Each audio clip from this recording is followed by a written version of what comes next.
Tak apalah, saya jemput Tebrau.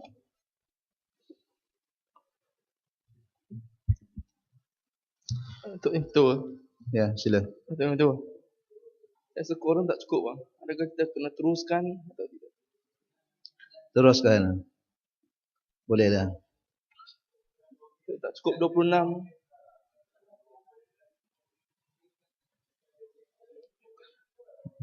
Ni PJ Selatan ni. Bolehlah PJ Selatan ya. 5 minit start, nanti diorang masuk lah.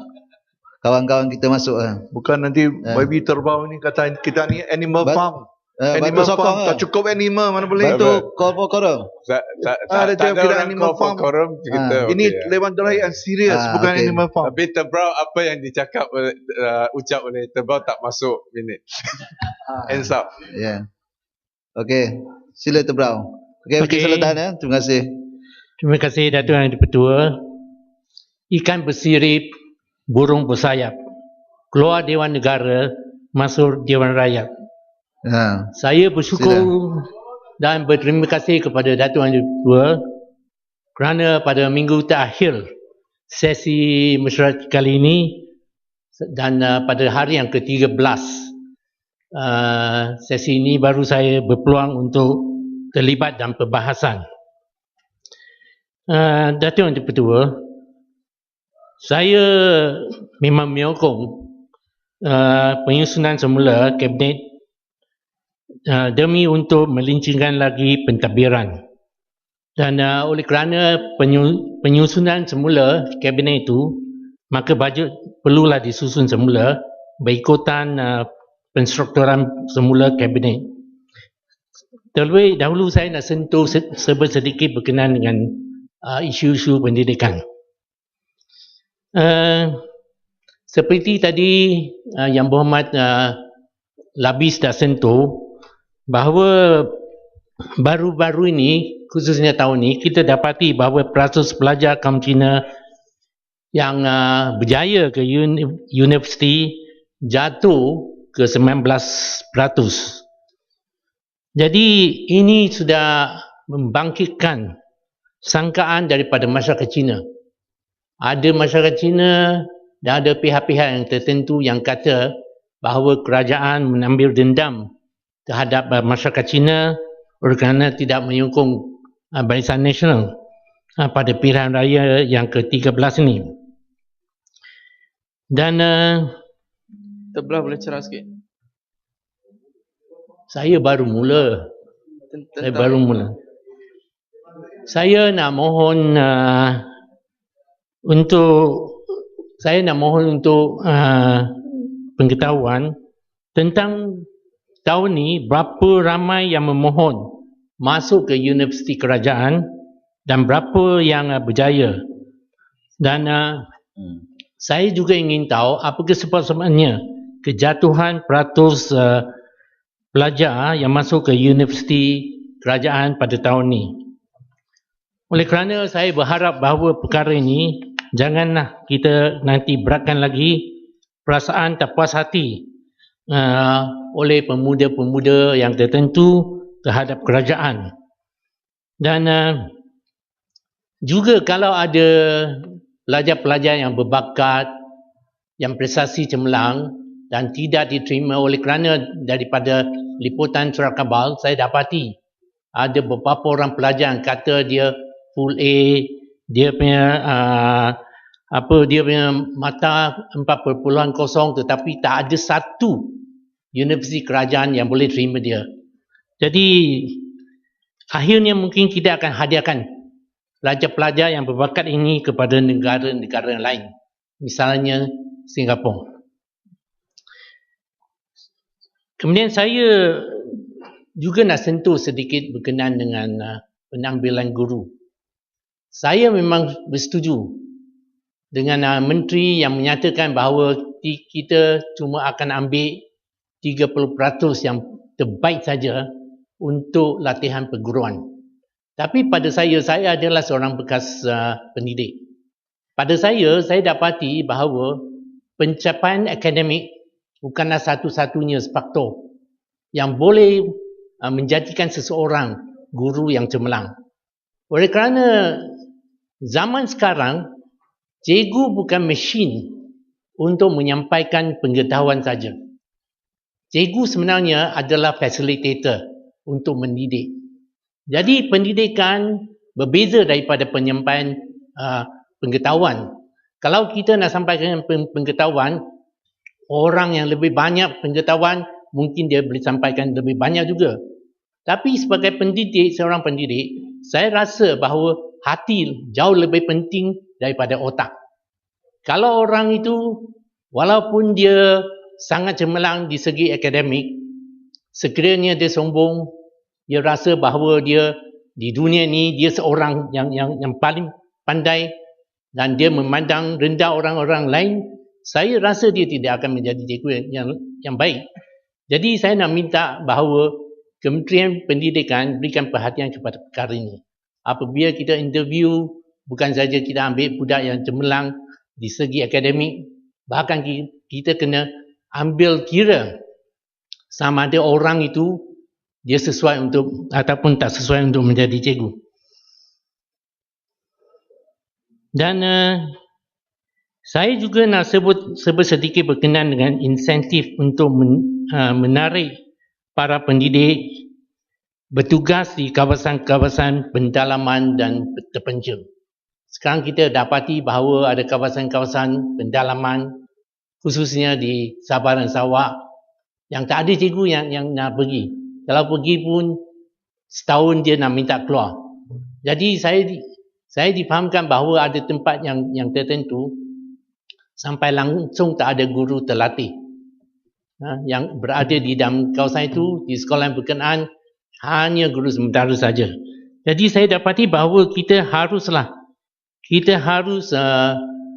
memberi insentif yang cukup supaya ada orang yang nak berkhidmat di kawasan-kawasan terpencil dan pendalaman itu. Dato' yang kedua, berkenaan dengan Kementerian Perumahan KPKT, saya nak sebut sedikit berkenaan dengan pengurusan rumah-rumah pangsa. Di kawasan saya dapati ada agak banyak rumah-rumah pangsa dan pada keseluruhannya pengurusan rumah-rumah pangsa ini adalah tidak memuaskan.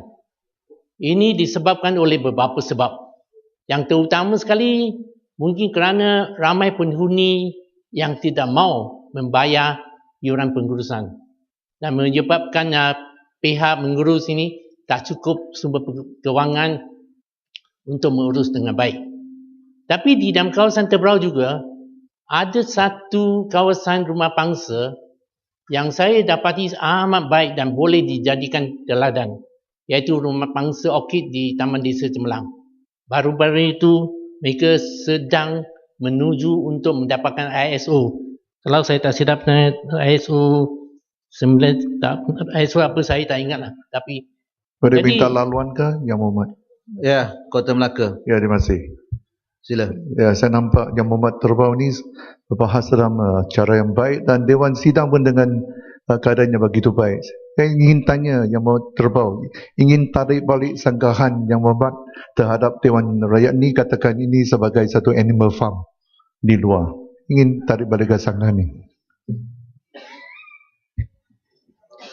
Saya ingat yang itu tak ada kaitan dengan apa yang saya sedang hujaskan. Ya, tetapi saudara sanggahan katakan masuk dari Dewan Negara ke Dewan Rakyat. Dewan Rakyat ini seperti satu animal farm. Saya Banyak harap berlainan bahawa dengan Dewan Negara. Sebab itu saya minta saya tengok keadaan harap Dewan bahawa Rakyat begitu jangan baik. pekik hanya satu ayat saja. Apa yang saya sebut pada masa itu, saya kata bahawa di Dewan Negara kita ikut peraturan. Apabila seorang bercakap, yang lain duduk. Dan apabila ada orang yang bercelah, orang bercakap duduk. Dan kita dengar arahan speaker. Itu yang saya cakap. Yang saya kata bahawa di Dewan Rakyat ni, saya dapati seolah-olah peraturan ni langsung tidak diambil berat. Ini yang saya cakap. Okey. Adakah guna animal farm? Kata Dewan Rakyat seperti animal farm. Sebab itu saya ingat ini tak adil untuk semua ahli Dewan Rakyat ni. Ya. Dan ini saya sanggahannya, saya ingat jadi sepatut ditarik balik. Saya berharap Saya berharap bahawa Kementerian KPKT berikanlah pengiktirafan kepada badan-badan pengurusan yang baik itu, dan mungkin mereka boleh menjadi teladan kepada yang lain, dan saya berharap bahawa rumah-rumah pangsa itu boleh ditadbir dengan lebih baik. Dan saya juga ada satu cadangan, oleh kerana rumah-rumah pangsa itu ada alat-alat pemadam api yang banyak, dan alat-alat itu perlu diperiksakan oleh bomba dan mereka perlu bayar, dan ramai dan banyak pertubuhan pengurusan rumah pangsa ni oleh kerana masalah kewangan ada yang tak mampu hantar alat-alat pemadam api ni untuk diperiksa mengikut jadual. Dan saya bercadang kepada KPKT oleh kerana Jabatan Bomba juga di bawah KPKT bahawa bagi rumah pangsa itu kita kecualikan bayaran untuk pemeriksaan alat-alat padam api itu.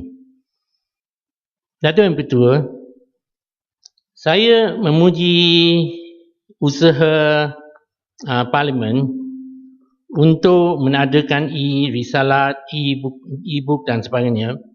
Ini adalah satu perkara yang saya dah sebut banyak kali dan sejak hari pertama saya masuk ke Dewan Negara. Dan oleh kerana saya dapati bahawa apabila kita gunakan soft copy ini, yang pertama kita jimatkan banyak kos cetak.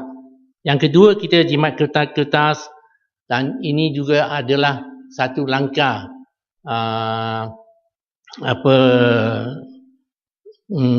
untuk pemeliharaan alam sekitar. Dan juga kita jimatkan banyak beban kerja, bentara hantar buku kemudian bawa balik, dan ahli-ahli parlimen yang mungkin yang buku yang begitu banyak mungkin hanya ambil 20%, yang lain tinggal di sini. Jadi satu lagi yang saya selalu kata, buku-buku ini kalau kita nak rujuk, nak cari data memang susah. Saya dah tahu di mana nak cari. Tapi kalau kita ada soft copy, kita boleh gunakan search. Jadi jauh lebih senang untuk ahli parlimen nak buat rujukan. Dan saya ucapkan tahniah kepada pihak parlimen. Sekarang handset sudah dikeluarkan dalam bentuk CD. Tapi saya ada cadangan. Saya rasa CD pun tak perlu. Oleh kerana ini sudah ada di laman web. Kita sebenarnya boleh download daripada laman web, dan ini pun tak perlu diadakan. Hanya saya ada satu lagi cadangan yang saya dah buat banyak kali tapi masih belum diambil tindakan oleh pihak parlimen, ialah jawapan tanyaan lisan yang tidak dapat dijawab di dalam dewan. Ni yang Muhammad Tebrau, kita berkait dengan 3 kementerian saja. Ini Ya. okey, ini ada saya kaitan dengan Kementerian Multimedia. Walaupun ini hal parlimen lah. Jadi saya rasa bahawa saya dah cadangkan bahawa ini juga kita diberikan soft copy lah daripada hard copy. Lebih senang untuk kita membuat rujukan. Dan okey, berkenaan dengan Kementerian Multimedia juga, saya dapati bahawa sampai sekarang masih ada kawasan perumahan, kawasan perniagaan yang di dalam Tebrau pun saya terima aduan. Kedai sudah siap dibina, CF sudah dapat, mereka dah mula berniaga, tapi tak ada perkhidmatan telefon. Saya memang tak faham kenapa ini boleh berlaku dan macam mana kedai-kedai itu boleh dapat CF. Dan orang yang dah beli rumah, beli kedai, sewa kedai, rasa tertipu. Oleh kerana apabila tak ada perkhidmatan telefon, mereka memang sangat sukar untuk berniaga, tak boleh bergantung kepada handphone saja. Ya, Tebrau, Gulung. Okey, saya juga nak tanya Multimedia berkenaan dengan kampung Wi-Fi yang dijanjikan beberapa tahun yang lepas. Sampai sekarang Tebrau pun belum ada satu pun kampung Wi-Fi. Apa sebabnya? Dan okey, Datuk Yang Di-Pertua, saya juga minta bahawa Kementerian Multimedia berikan perhatian yang serius kepada bal angin dan kabar-kabar palsu yang disebarkan di internet. Sekarang saya dapati seolah-olah generasi muda kita digalakkan untuk sebarkan bohong. Walaupun mereka tahu itu bohong, mereka tahu ini tidak berasas, mereka suka sebar. Jadi adakah kita nak mendidik generasi muda supaya mereka suka berbohong? Jadi dengan kata-kata sedemikian, saya menyokong yang pembentangan bajet. Thank you. Baiklah Yang Berhormat, kita dah tahu yang di